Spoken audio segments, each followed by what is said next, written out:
ओम श्री साईनाथाय नमः। भगवान श्री साईनाथ महाराज ने अपने जीवन काल में जो अनुपम अनुभूतियाँ अपने भक्तों को दी है, ऐसे चुनिंदा लीलाओं का अवलोकन करते हैं श्री साईं बाबा की अनुपम लीलाएं।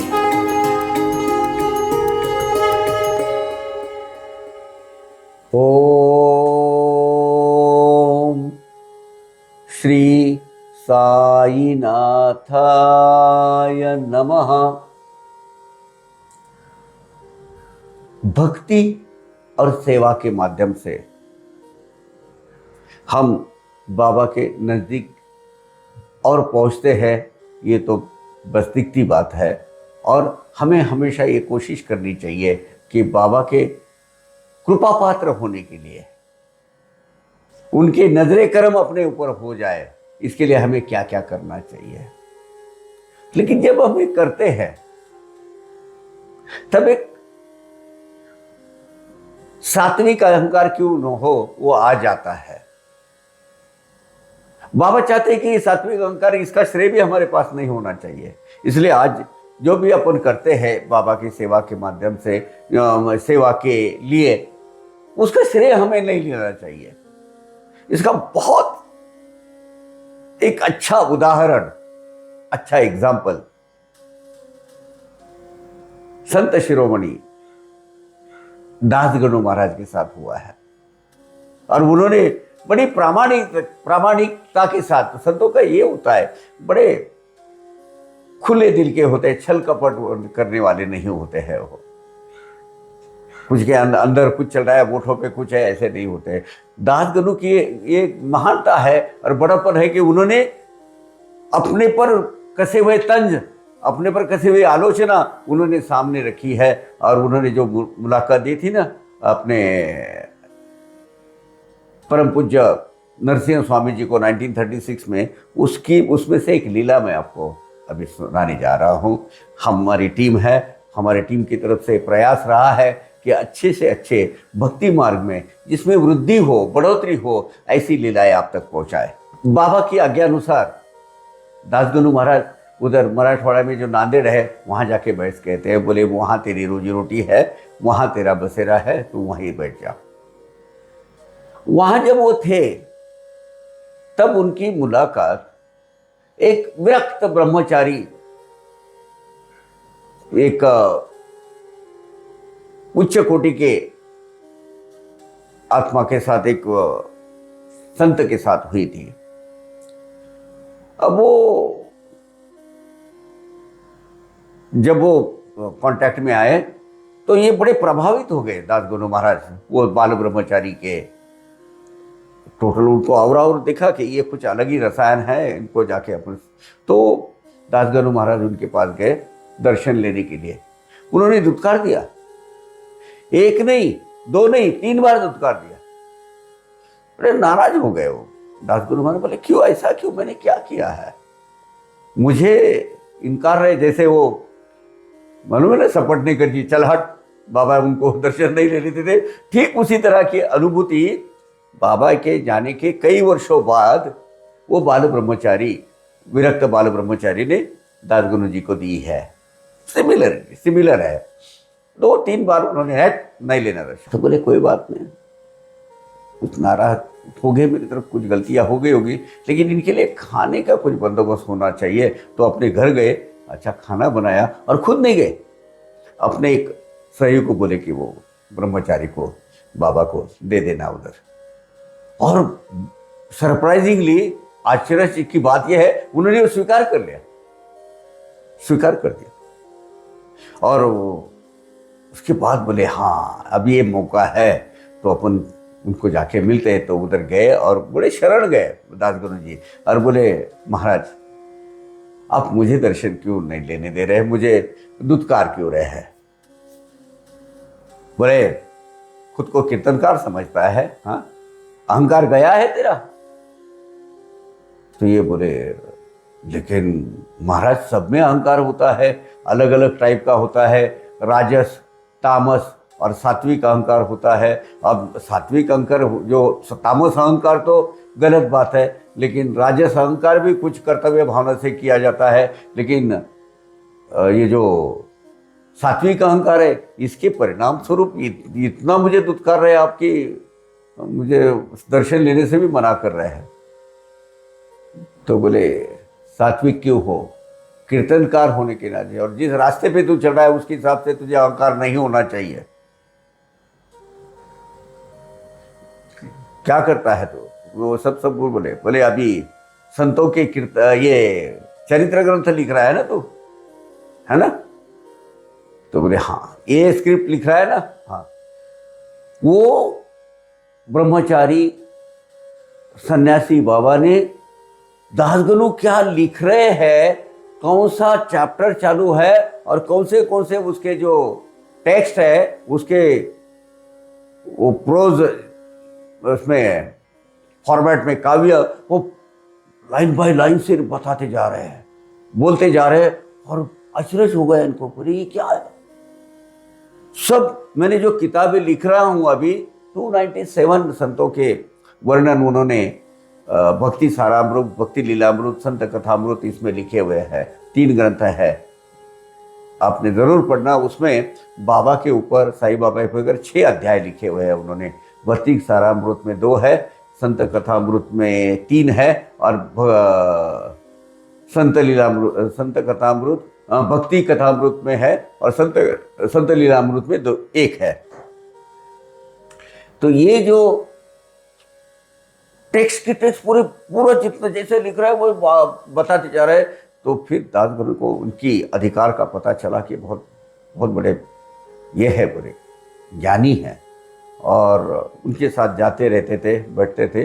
वो मेरे ख्याल से वो बसमत रोड पे एक आरटीओ ऑफिस है ना पुराना, अभी तो बहुत बढ़ गया होगा। मैं भी नांदेड़ में रह चुका हूँ, मैं नौकरी करता था, तो वो इलेक्ट्रिसिटी बोर्ड था, उस वक्त नौकरी करता था, तो उस वक्त वहाँ था मैं। तो वो मैं जानता हूँ, एक ऐसी चट्टान है, वो हील है, वो हील के ऊपर की बात है, ऐसा उन्होंने कहा है। तो वो वहाँ मैं गया जरूर हूँ, क्योंकि आरटीओ के ऑफिस के पीछे है। उस वक्त था आरटीओ, अभी आप याद की तरफ पता नहीं है। तो फिर उन्होंने बोला, अपने एक दोस्त को बोला कि चल एक महान उच्च कोटि के सन्यासी से तुझे मिलवाता हूँ, चल। उसका नाम उन्होंने लिखा है, नाम पूरा दिया, बोले बीके बोलेंगे उसको, चलो बीके गए उधर।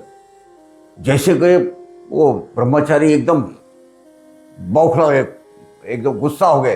क्या मेरी प्रदर्शनी कर रहा है या ढिंडोरा पिट रहा है सब गांव को, मुझे एक नुमाइश की चीज बता रहा है, समझ रहा है, मेरा प्रोजेक्शन कर रहा है उधर। बोले नहीं महाराज जी, ये जो आदमी है ना, ये इस ऐसी चीज में बिलीव नहीं करता है, और बड़ा अविश्वास रखता है, और उसको क्या चीज होती है ये बताने के लिए मैं लाया हूँ। क्षमा चाहता हूँ, प्लीज जरा ये मतलब गुस्सा मत हुई है। क्या क्या क्या जानना चाहता है। और फिर वो आदमी के बारे में ऐसी बातें वो उन्होंने बता दी। पहले तो इनकार करता रहा, बोले तेरे ऐसे एक लेटर से एक्स बोल देंगे अपन, वो एक आदमी एक शख्सियत के साथ तेरे नाजायज संबंध नहीं है, इमोरल रिलेशन नहीं है ना, ये ना बोल दिया। ये सच नहीं है कि सब खर्चा वो एक्स पालती है, वो सब तेरा खर्चा उठाती है और तुझे तेरा भरण पोषण वही कर रही है, फिर भी ये ना बोल दिया। फिर बोले इनकार कर रहा है, तेरे जेब में क्या है, एक खत है, राजा का है, एक कोल्हापुर के राजा के संस्थान का एक आया हुआ है, कोल्हापुर या बाजू में कोल्हापुर कहा, कोल्हापुर के राजा का संस्थान है, और कौन सा एक समाज है, वो सत्य शोधक समाज ऐसा कुछ, इससे तो जुड़ा हुआ है, और उसमें ये जो खत निकाल दे, बोले ये दासगनु महाराज को। ये भी उन्होंने भी महाराज बोला, क्योंकि उनकी योग्यता थी, बोला। और वो खत में शुरू से अंत तक क्या क्या लिखा है उन्होंने धार धार धार धार धार धार पढ़ के बताया। आश्चर्य में पड़ गई है, ये क्या है, स्टार्ट से लेके एंड तक जैसा कि वैसा उन्होंने पढ़ के बताया। जैसे बताया दोनों भी शरण गए, वो बीके भी शरण गया। अब वो थोड़ी सी उसकी आध्यात्मिक प्रगति होनी चाहिए, इसके लिए दासगनु महाराज वहां से निकल गए। उसको कुछ शिक्षा देनी थी, क्या कुछ उपदेश देना था उनको ब्रह्मचारी साहब को, तो वो रखे ब्रह्मचारी साहब ने वो बीके को, तो दासगनु महाराज वहां से हट गए। अब वहां इनकी जो योग्यता है, इनकी जो क्षमता है, वो बात समाज में फैलते हुए टाइम नहीं लगता। अब बड़ा नाम होने लगा, सब लोग आने लगे उधर। वो ये ब्रह्मचारी को वो नहीं चाहिए था। ये बात फैल गई तालुक, वो जो तहसीलदार होते हैं वहाँ तक। उन्होंने बोले ये महाराज का अपन एक प्रवचन देखे, प्रवचन एक अरेंज करेंगे, एक स्पिरिचुअल डिस्कोर्सेस अरेंज करते हैं। उन्होंने हाँ भी बोला। और जिस दिन वो तय हुआ था उसके पहले दिन वो सन्यासी वहाँ से गायब हो गए, फिर वे किसी को दिखे नहीं। क्योंकि ये जो उच्च कोटि के जो भक्त होते हैं, जैसे हिमालय में जाते हैं, इसमें जाते हैं सन्यासी, तापड़ी, तप करने वाले, तपस्वी, ये सब जो लोग हैं, ये इनको दुनिया से कोई लेना देना नहीं होता है। हाँ, अवतार को होता है, जैसे सही अवतार है, वो तो समाज का भला करने के लिए ही आते हैं। लेकिन ये जीवात्मा अपनी प्रगति करते करते करते उच्च कोटि के आत्मा बनते हैं और उनको ये एक्सेस प्राप्त हो जाता है। वो एक्सेस की ताकत दिखाने के लिए मैं आपको ये दासगनु महाराज ने बोला, मुझे पूछा उन्होंने एक बार, क्यों साईं बाबा ने तुझे गंगा यमुना का दर्शन दिए थे ना, अपने पैरों से गंगा यमुना पहले ही बहती हुई तूने देखी है? हाँ हाँ बोले मैंने देखी, वो अनुभव किया है। क्या किया उधर तीर्थ का? बोले मेरे सर के ऊपर छिड़क दिया। पिया क्यों नहीं? क्योंकि तू उच्च कोटि का ब्राह्मण समझता है ना, भ्रष्ट हो जाएगा ऐसा समझता है ना, यह अहंकार त्यागना चाहिए। अरे गंगा यमुना प्रत्यक्ष सारे सामने आई थी, तो एक आदमी सामान्य अगर तू पूरी तरह शरण जाता तो पिया तीर्थ लिया क्यों नहीं, सर के ऊपर क्यों छिड़क दिया? क्योंकि तेरा सात्विक अहंकार तेरे आड़े आ रहा है, ये तेरी अहंकार ही था ना, तो है क्या नहीं? मान लिया दासगनु महाराज ने। साईं बाबा ने उनको जो अनुभूति दी थी, जो अध्याय 4 में साई सच्चरित में वर्णित है, वो उन्होंने बताए। साईं बाबा ने तुझे गंगा यमुना अपने पैरों से उनका प्रवाहित की हुई दिखलाई है ना। हाँ, क्या किया वो दर्शन उसका तूने? बड़े मतलब आश्चर्य में पड़ गए। बाबा ने जब वो देहधारी थे तब जो हमें जो शिक्षा दी, अपने जो अनुभूति दी थी, उच्च कोटि की दिव्य अनुभूति, उसका भी दाखला इन्होंने दे दिया। पूरी तरह शरण गए। बोले हाँ, सात्विक क्यों न हो, लेकिन मेरे पास वो अहंकार है, आज से मुझे त्याग देना चाहिए। फिर वो आगे संत कहलाने लगे। संत ऐसे नहीं होते हैं। पत्थर होता है, पत्थर को तराश कर जो एक मूर्त बनाई जाती है, वो कितने कष्ट होते होंगे उनको छिन्नी हथौड़े के। वैसे ये जो अपना जीवात्मा है, अपना जो शरीर है, बहुत सारी कठिनाइयों उसके थ्रू जाना पड़ता है, तब जाके उनको वो स्वरूप प्राप्त होता है। दासगनु जी को मैं तहे दिल से आज भी नमस्कार करता हूँ। क्यों? कि उन्होंने ये बात बिल्कुल खुले इससे बता दी कि हाँ, मेरा ऐसा ऐसा उन्होंने मुझे बताया था। तो हमें कैसे पता चलती? ये डिवोटीज एक्सपीरियंसेस जो नरसिंह स्वामी महाराज ने जो ये किए है, सबकी मुलाकात ली हुई है, दासगनु महाराज की भी मुलाकात दी थी, उसमें वर्णित है। आप अभ्यासक अगर है साई सच्चरित के या साईं बाबा के दरबार के इतिहास के, तो जरूर पढ़िएगा। आज का एपिसोड हम यही खत्म करते हैं। अगले एपिसोड में फिर आपके सामने हाजिर हो जाएंगे एक नई लीला के साथ। तब तक के लिए आज्ञा दीजिए। ओम साई राम।